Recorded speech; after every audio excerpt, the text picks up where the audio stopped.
오늘부터는 디모데 후서를 통해서 은혜와 진리를 나누겠습니다. 디모데 후서는 이제 바울이 쓴 13통의 편지 중에서 가장 나중에 쓰여진 편지입니다. 그러니까 바울의 후기 서신인 거지요. 지난주에 바울이 디도서 3장에서 디도에게 이렇게 얘기했잖아요. 내가 니고볼리에서 겨울을 나려고 하니까 너도 니고볼리로 오라, 이러면서 이제 편지를 마쳤잖아요. 바울은 그 약속대로 니고볼리에 갔던 거지요. 니고볼리에서 이제 겨울을 나면서 거기서 집회를 하다가 로마 군인에게 다시 잡힌 것으로 보여집니다. 그래서 로마 군인에 의해서 이제 로마로 이송돼서 로마 감옥에 다시 한번 갇혔는데, 이번에 감옥은 첫 번째 갇혔던 감옥과는 비교할 수 없을 정도로 아주 열악한 감옥이었습니다. 바울은 로마에서 감옥에 2번 갇힌 적이 있었는데, 첫 번째 감옥은 찾아오는 사람들을 자유롭게 만날 수 있는 가택연금 수준의 감옥이었습니다. 그러나 이 2번째 감옥은 한 번 들어가면은 다시는 살아나올 수 없는 아주 악명 높은 감옥이었어요. 그 감옥의 이름이 마메틴 감옥인데, 그 감옥은 로마 황제의 궁 바로 옆에 로만 포럼이라고 있습니다. 로마 광장이라고 우리가 할 수 있는데, 그 로마 황제 궁 옆에 로마 시민들이 자유롭게 이제 모여가지고 토론도 하고 뭐 의사 결정도 하고 뭐 상품도 거래하고 또 중요한 의사 결정도 하고 뭐 이런 로만 포럼 바로 옆에 지하 감옥이 바로 마메틴 감옥이었어요. 저도 거기 가봤는데 그 지하로 들어가는 감옥으로 들어가면요, 다 사방이 막혀 있고 그 사형장으로 끌려가는 창문 하나만 조금 뚫려 있다고 그래요. 그러니까 거기 들어간 사람들은 단 한 사람도 살아나온 사람이 없었던 거예요.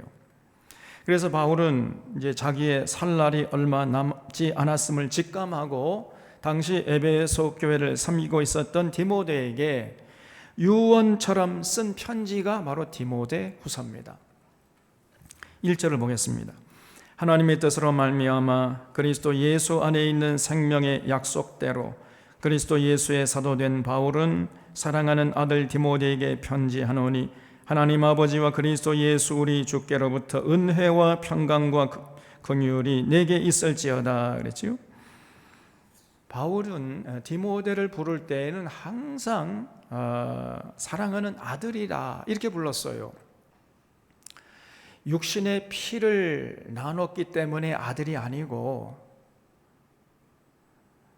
주님의 십자가의 보혈을 나눈 아들이라는 거예요. 여러분, 피는 물보다 진하다고 하지만은 신앙은 피보다 진한 것입니다. 참신앙으로 맺어진 관계는 아무리 세월이 흘러도 아무리 멀리 떨어져 있어도 아름다운 관계를 이어나갈 수 있는 거예요. 지금 바울은 로마 감옥에 갇혀 있는 상태고, 디모데는 로마로부터 한 약 1500km 정도 떨어진, 멀리 떨어진 그 에베소에서 교회를 섬기고 있는 상태였어요. 그러나 그들은 시간과 장소를 초월해서 그렇게 아름다운 관계를 유지했던 것입니다. 바울은 이 사랑하는 아들 디모데에게 이렇게 문안 인사를 나눈 후에 이제 곧바로 본론으로 들어갔는데 3절을 보겠습니다.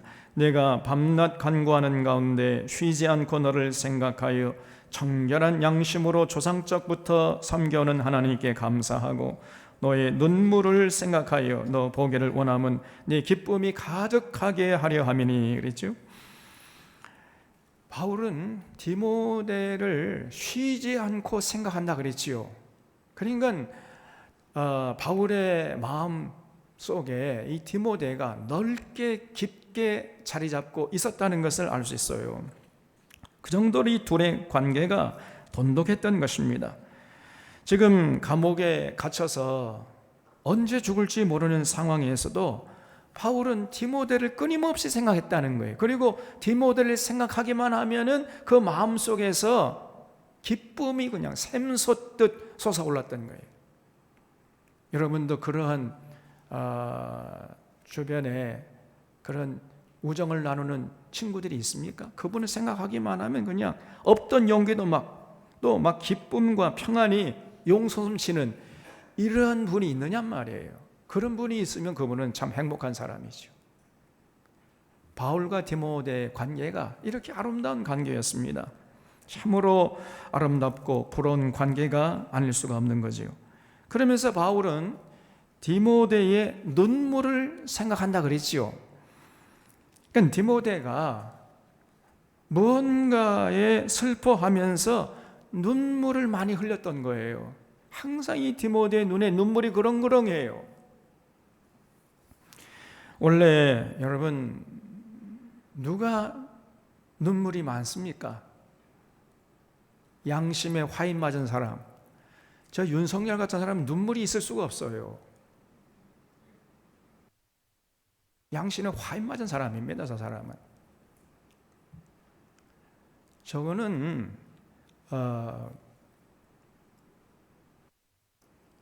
한국 사람이냐 일본 사람 그 정도 표현도 부족해요. 매국노 중에 매국노입니다. 그리고 그런 사람이기 때문에 이 역사에 대해서 일말의 책임도 느끼지 못하고 국민들의 아픔을 눈꽃만큼도 느끼지 못하는 사람이에요. 그러니 눈에 눈물이 있을 리가 만무하지. 어떻게 저런 사람을 대통령을 뽑아 앉혔냔 말이에요.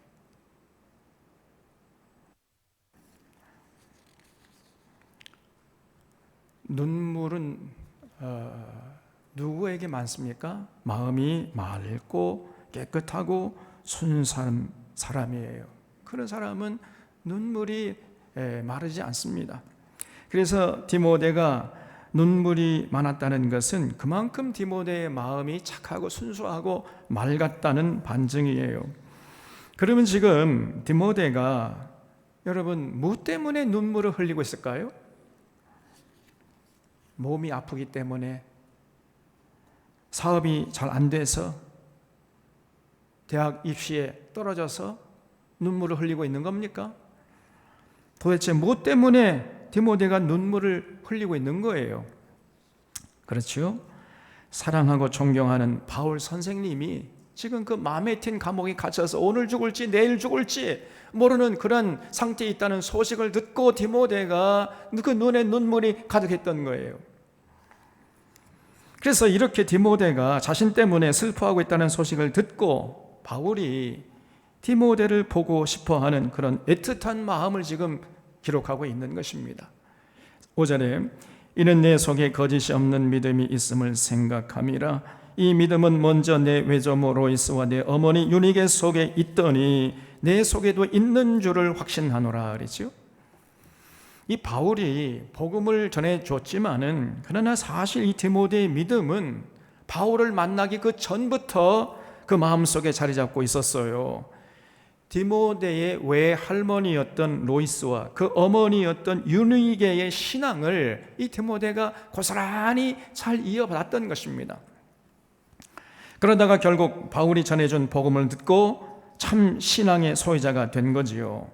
그 할머니의 신앙, 어머니의 신앙을 밑거름으로 해서 디모데가 참 신앙의 소유자가 될 수 있었고 참 신앙을 꽃피워냈던 거예요.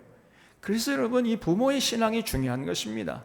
가정에서 신앙교육이 중요한 것이고 그 할머니의 신앙, 어머니의 신앙, 특별히 그 아버지의 신앙, 그 신앙을 그 자녀들이 이어받을 수 있는 거예요.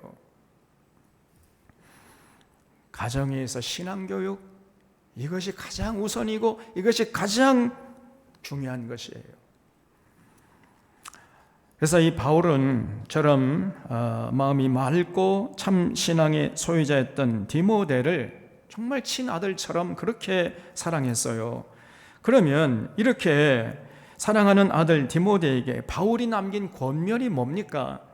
6절에 보면 그러므로 내가 나의 안수함으로 내 속에 있는 하나님의 은사를 다시 불일듯 하게 하기 위하여 너로 생각하게 하노니 하나님이 우리에게 주신 것은 두려워하는 마음이 아니요 오직 능력과 사랑과 절제하는 마음이니 그러므로 너는 내가 우리 주를 증언함과 또는 주를 위하여 갇힌 자 된 나를 부끄러워하지 말고 오직 하나님의 능력을 따라 복음과 함께 고난을 받으라 그랬어요. 거기 복음과 함께 고난을 받으라에 줄을 쳐주시기 바랍니다. 놀랍게도 바울은 사랑하는 아들 디모데에게 복음과 함께 고난받아라 이렇게 지금 권면하고 있어요. 죽음을 앞에 둔 바울이 사랑하는 아들 디모데에게 유언처럼 남기는 권면이 뭐냐? 너 사업은 이렇게 해라, 돈은 이렇게 벌어라, 좀 더 세상에서 당당하게 출세하면서 살아라, 뭐 이런 유언을 남긴 것이 아니고 복음과 함께 고난받아라 이렇게 권면하고 있는 겁니다. 여러분. 사실 바울은 그렇게 말할 자격이 있죠. 왜냐하면 평생 복음과 함께 고난받는 인생이었기 때문에 그를 말할 자격이 있는 것입니다. 그런 바울이 디모데에게 너도 나처럼 복음과 함께 고난받아라 이렇게 권면하고 있는 거예요. 여러분, 복음과 함께 고난받아라는 말에는 이 두 가지 의미가 내포되어 있어요. 첫째는 복음을 전하다가 당하는 고난을 달게 받으라는 것이고, 둘째는 주님의 뜻을 세상에서 따르다가 주님의 뜻을 실천하고 순종하다가 당하는 그 고난을 달게 받으라는 거예요. 그때 낙심하지 말고 두려워하지 말고 부끄러워하지 말고 당당하게 그 고난을 감내해라 이런 얘기입니다. 예수님이 그리스도 메시아가 되신다는 이 놀라운 복음을 전하다가 우리들도 때로 바울처럼 바울같이 고난당할 사람은 거의 없죠. 바울은 돌에 맞아 죽을 뻔하고 또 감옥에 갇히기도 하고 40에 하나 감한 매를 5번이나 맞고 그렇게 했잖아요. 우리는 그 정도는 아니지만 그러나 우리들도 때로 복음을 전하다가 문전박대를 당할 수도 있는 것이고 이웃에게 왕따를 당할 수 있고 조롱받을 수 있고 또 오해를 살 때도 있지만은 그러나 그때 그 고난을 달게 받으라는 것입니다. 그리고 더 나아가서 예수 그리스도의 은혜로 구원받았음을 확신했으면은 이제 세상에 나아가서 하나님의 뜻을 따르다가 고난을 받을 때 그 고난을 달게 받으라는 거예요. 때로는 물질적인 손해도 감수해야 하는 것이고 핍박을 당하기도 하는데 그거를 기꺼이 인내하면서 이겨내라는 것입니다. 이것이 신앙생활이어야 한다는 거예요. 이런 두 가지 의미를 한마디로 표현하면은 십자가의 도를 붙잡으라는 것입니다. 십자가의 도가 멸망받을 자들에게는 미련한 것이지만은 구원받는 우리에게는 그야말로 하나님의 능력이요 하나님의 지혜이기 때문이에요. 그래서 하나님의 사랑과 예수님의 은혜로 의롭다함을 받고 구원받는 자들은 이제 복음을 전하기 위해서 고난을 감내해요. 감수합니다. 더 나아가서 진리를 추구하고 진리 따라 살다 보면은 세상이 악하기 때문에 그 어둠의 세력들로부터 고난당할 수 있어요, 여러분. 그때 그 고난을 잘 이겨내는 거예요. 이것이 십자가의 도요, 이것이 참 신앙이라고 지금 바울이 디모데에게 가르치고 있는 것이고 이게 성경 전체의 진리 중에 진리인 것입니다. 그러나 오늘날 우리 주변을 돌아보면 십자가의 도를 부정하는 자들이 너무나도 많아요. 어떤 자들은 예수 믿으면 여러분 더 이상 여러분에게 고난 없습니다. 예수님께서 십자가에서 여러분이 당할 모든 고난을 다 짊어지셨기 때문에 여러분은 예수 잘 믿으면 절대로 고난 당하지 않습니다. 이렇게 가르치는 사람들이 많아요. 완전히 거짓입니다, 여러분. 예수 믿고도 고난이 있다면 예수를 잘못 믿었기 때문에 고난 당한다는 거예요. 이런 엉터리의 말에 귀를 기울이고 휘둘리는 사람들이 많습니다. 예수 믿으면 그저 사업이 잘 되고 출세하고 무엇을 먹어도 병도 안 걸리고 자녀가 좋은 대학에 착착 들어붙고 그저 잘 먹고 잘 살고, 이렇게 기복신앙을 자꾸만 부추기는 거예요. 오늘 바울이 외치는 복음과 함께 고난을 받으라는 이 가르침과 너무나 다르지 않습니까? 근데 사람들이 이 바울의 참된 하나님의 음성에는 귀를 닫아버리고 그런 거짓 선지자들의, 그런 종교 사기꾼들의 말에는 달콤하게 듣고 그걸 따라가 버려요. 그래서 복음과 함께 고난받을 생각을 눈꼽만큼도 하지 못하고 있는 것입니다. 그저 예수 믿고 잘 먹고 잘 산다는 그 달콤한 말에 귀를 기울이고 그런 거짓 것들을 따라다니는 거예요. 오늘날 대부분의 한국 교회가 이런 기복신앙에 찌들어 있는 것입니다. 또 어떤 자들은 예수님의 십자가의 은혜만을 누리라고 외쳐대요. 예수님이 십자가에서 우리의 모든 죄를 사해 주셨기 때문에 이제는 우리가 어떻게 살아도 상관없다고 외칩니다. 술주정 부려도 괜찮고, 마약해도 괜찮고, 간음해도 괜찮고, 도박해도 괜찮고, 부동산 투기해도 괜찮고, 주가 조작해도 괜찮다. 무슨 짓을 해도 예수님이 이미 그 모든 죄를 십자가에서 다 사해 주셨기 때문에 그냥 그 십자가의 은혜만을 누리라, 이렇게 강조합니다. 완전히 거짓말이에요. 그러면서 복음과 함께 고난을 받으라는 가르침을 외면하고요, 그런 가르침에는 귀를 닫아버려요. 여기에 우리 사랑하는 샤론의 교우들은 휘둘리면 안 됩니다. 예수 그리스도의 은혜로 구원받는 자들은 이 땅에 사는 동안 복음을 위해서 또 진리를 위해서 고난을 감내하셔야 돼요. 이것이 십자가의 도요, 이 십자가의 도야말로 성경이 가르치는 진리요, 참 믿음의 소유자들이 취할 모습인 것입니다. 사실 그런데 복음과 함께 고난받는 길은 쉬운 길이 아닙니다. 그러나 그 십자가의 길, 그 좁은 길이야말로 생명길이고 천국길이고 영생길이에요. 예수님께서 말씀하시기를 좁은 문으로 들어가라. 멸망으로 인도하는 문은 크고 그 길이 넓어 그리로 들어가는 자가 적 많고 생명으로 인도하는 문은 좁고 길이 협착하여 찾는 자가 적음이니라 그랬어요. 진정으로 두 가지 갈래길에서 이 생명길이 있고 사망길이 있고 복된 길이 있고 저주길이 있는데, 그 생명길 복된 길, 그는 좁은 길이에요. 십자가의 길입니다. 근데 그 길을 선택하는 사람은 많지 않다는 거예요. 안타깝게도 죽을 줄도 모르고 그 사망길, 그 저주길, 그러나 그 길은 넓은 길이기 때문에 당장에는 편하지요. 그 길을 선택하고 그 길로 힘차게 달려가 버려요. 이런 사람들이 대부분의 한국교회 교인들입니다. 그래서 여러분, 우리가 진실로 참된 신앙인으로 살기 위해서는 반드시 복음과 함께 고난 받는 그 길을 걸어가야 돼. 동의하십니까? 여러분, 기억하셔야 돼요. 그 길이 진짜 생명길이에요. 여러분, 방향이 중요한 것입니다. 열심보다 중요한 것이 방향이라 그랬잖아요. 방향을 잘못 설정하고 달리면 달릴수록, 빨리 달리면 달릴수록 더 빨리 망하는 거예요. 그래서 로버트 콜스라는 하버드대학교 교수는 자기 지하들에게 언제나 이 방향의 중요성을 강조한다고 그랬어요.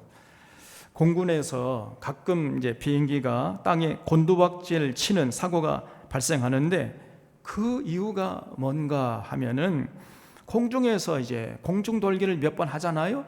그러면 그 비행기 탄 조종사가 방향 감각을 잃어버린다는 겁니다. 그렇지 않겠습니까? 지금 내가 지금 하늘로 올라가고 있는지 땅으로 내려가고 있는지 그 방향 감각을 잃어버리는 거예요. 그렇게 되면 어떻게 되겠습니까? 자기는 급상승한다고 올라가고 있다고 생각하는데 사실은 급강하해가지고 땅에 부딪혀버리는 거예요. 그래서 방향을 알려주는 그 기기, 그 방향타가 결정적으로 중요한데, 그런데 이 비행기가 그 방향타가 고장이 나버리면 어떻게 되겠어요?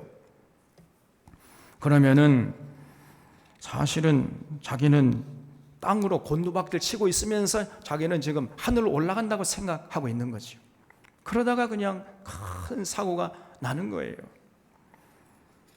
그래서 이 콜스 교수는 뛰어난 능력을 가진 하버드 학생들이 잘못된 방향으로 열심을 낼 때 더 크게 잘못될 가능성이 많기 때문에 이 방향의 중요성을 항상 강조한다는 것입니다. 오늘 우리도 마찬가지예요. 이 어지러운 세상에서 방향을 잃지 않고 생명길, 천국길, 영생길을 가기 위해서는 반드시 복음과 함께 고난을 받는 그 길을 선택해야 돼요. 십자가의 도가 올바른 우리의 방향타인 것입니다. 그것이 옳은 방향이에요. 그래서 예수 믿으면 잘 먹고 잘 살고 출세할 수 있다, 이런 달콤한 소리에 귀를 기울이면 안 됩니다. 또 예수 믿으면 어떻게 살아도 상관없다는 이런 말도 안 되는 소리에도 귀를 기울이면 안 되는 거예요. 오직 복음과 함께 고난을 받아라, 여기에 우리가 귀를 기울이고 여기에 신경을 써야 돼요. 그럼 바울이 복음과 함께 고난을 받으라고 하는 이유가 무엇이겠어요? 그것이 바로 주님의 은혜에 응답하는 길이기 때문이라는 거예요. 9절에 하나님이 우리를 구원하사 거룩하신 소명으로 부르심은 우리의 행위대로 하심이 아니요 오직 자기의 뜻과 영원 전부터 그리스도 예수 안에서 우리에게 주신 은혜대로 하심이라. 이제는 우리 구주 예수 그리스도의 나타나심으로 말미암아 나타났으니 그는 사망을 패하시고 복음으로써 생명과 썩지 아니할 것을 드러내신지라 그랬어요. 하나님이 우리를 구원하시고 너는 내 것이라 인쳐주시고 이 땅에 사는 동안까지 하나님의 자녀로 하늘의 소망을 가지고 살게 하신 것은 우리에게 어떤 선한 것이 있기 때문이 아니고 오직 하나님의 사랑과 예수님의 은혜, 그 십자가의 은혜 때문에 된 게 아니겠습니까? 이런 하나님의 사랑과 그 예수님의 은혜에 응답하는 길이 그 하나님의 뜻을 받드는 거예요. 예수님의 가르침에 순종하며 살아가는 것입니다. 그런데 하나님의 뜻을 받들고 예수님의 가르침을 삶의 현장에서 순종하다 보면은 반드시 그 사람은 세상 사람들에게 고난받을 수 있게 돼요. 고난받을 수밖에 없습니다. 세상이 그렇게 악한 거예요. 그래서 바울이 복음과 함께 고난을 받아라 이렇게 권면했던 것입니다. 그때 그 고난을 외면하면 안 됩니다. 근데 사실 아무도 고난 받는 것을 좋아하는 사람 없잖아요. 사람은 누구나 고난을 싫어하고 두려워합니다. 그래서 복음과 함께 고난 받는 것, 이게 쉬운 일이 아니에요. 그러면 과연 우리가 복음과 함께 고난 받을 수 있는 비결이 무엇이겠습니까? 바울은 어떻게 복음과 함께 고난받는 그 길을 평생 동안 힘차게 달릴 수 있었을까요?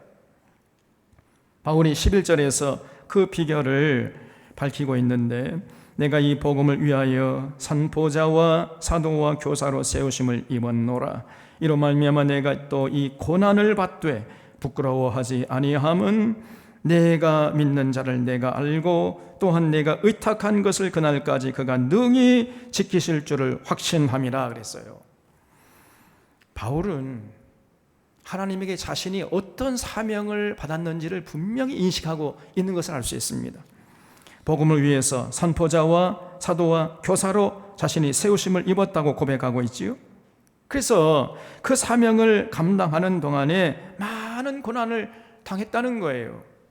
아니, 하나님이 주신 그 사명을 감당하면 고난당하지 않게 하셔야 되는데 왜 하나님이 나에게 이런 사명을 주셔서 이런 고난을 당하게 하십니까? 이렇게 따질 법도 한데 바울은요 전혀 그런 모습을 볼 수가 없습니다. 그저 그 사명 감당하는 동안에 고난 당하면 기꺼이 그 고난을 수용하고 감내했어요. 그래서 지금은 그동안에도 수도 없이 고난 당했지만 지금 로마 그 마메틴 감옥에 갇혀서 오늘 죽을지 내일 죽을지 모르고 있는 상황 아닙니까? 그러나 바울은 전혀 부끄러워하지 않는다, 이렇게 고백하고 있어요. 이렇게 바울이 가는 곳마다 사람들에게 조롱당하고 돌에 맞아 죽을 뻔도 하고, 지금은 감옥에 갇혀서 오늘 죽을지 내일 죽을지 모르는 상황에서도 조금도 부끄러워하지 않고 두려워하지 않고 의연하게 당당하게 대처할 수 있는 힘이 과연 무엇이냐 그 말이에요.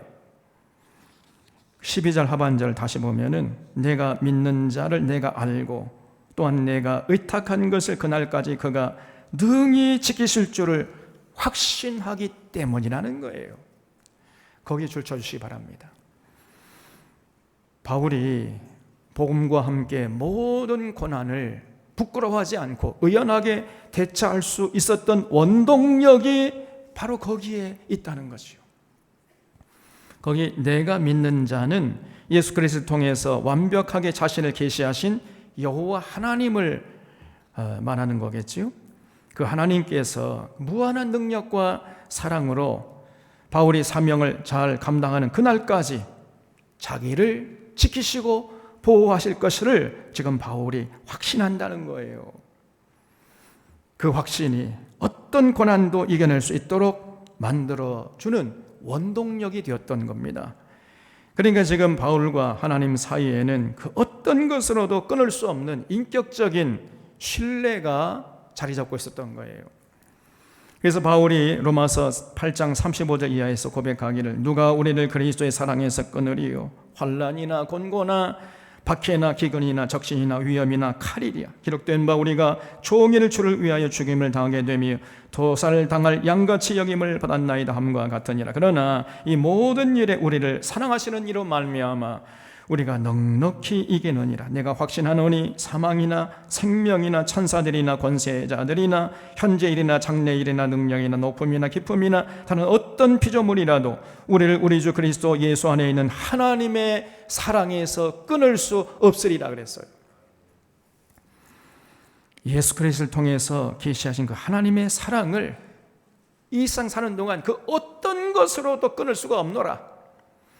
이렇게 바울은 확신하면서 평생을 살았던 것입니다. 이런 끈끈한 신뢰와 사랑의 교제가 바울로 하여금 한번 들어가면 살아나올 수 없는 그 악명 높은 감옥에서도 오늘 죽을지 내일 죽을지 모르는 그런 상황 속에서도 너 나와 함께 고난을 받으라 이렇게 권면할 수 있었던 거예요. 13절에 너는 그리스도 예수 안에 있는 믿음과 사랑으로서 내게 들은 바 바른 말을 본받아 지키고 우리 안에 거하시는 성령으로 말미암아 내게 부탁한 아름다운 것을 지키라 그랬죠. 바울이 말한 디모데에게 말한 바른 말이 뭐겠습니까? 그것이 바로 복음과 함께 고난받으라는 말이에요. 이게 바른 말이에요. 예수 믿으면 잘 먹고 잘 살고 출세한다. 이건 바른 말이 아닙니다. 이러면 거짓말이에요. 그게.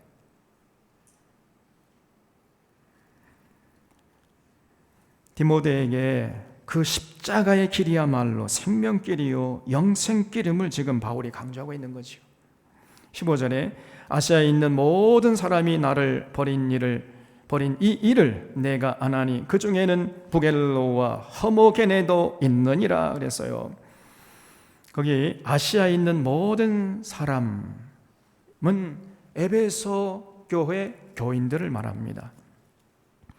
바울은 에베소에서 3년 동안 머물면서 복음을 전해가지고 교회를 세웠잖아요. 근데 그렇게 바울이 헌신적으로 복음을 전해서 교회를 세웠는데 대부분의 사람들이 결국은 바울을 외면하고 버렸다는 것입니다. 바울이 복음과 함께 고난을 받아라. 그게 마뜩치 않았어요. 그걸 받아들이려고 하지 않았습니다. 그리고 실제적으로 바울이 외친 대로 바울이 정말 복음과 고난을 받아가지고 로마 감옥에 갇혀버리니까 그 에베소 교회 교인들이 전부 바울을 외면하면서 나 몰라라 했던 거예요. 그 대표적인 사람들이 부겔로와 허모게네라는 사람이라는 거예요. 이 사람들은요, 십자가의 도를 외면했습니다. 택도 없는 얘기야.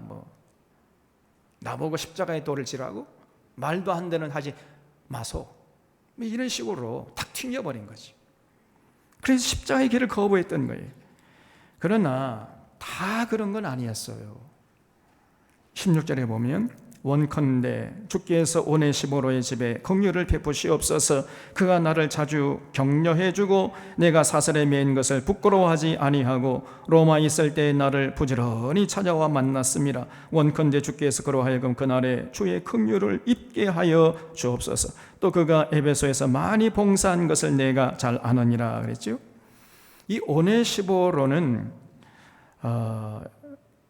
이 부겔로나 허모게네라는 이런 사람들과는 달리 로마 감옥에 갇혀있는 바울을 기억하고요, 그 로마 감옥까지 찾아와서 바울을 위로하고 격려해 줬다는 것입니다.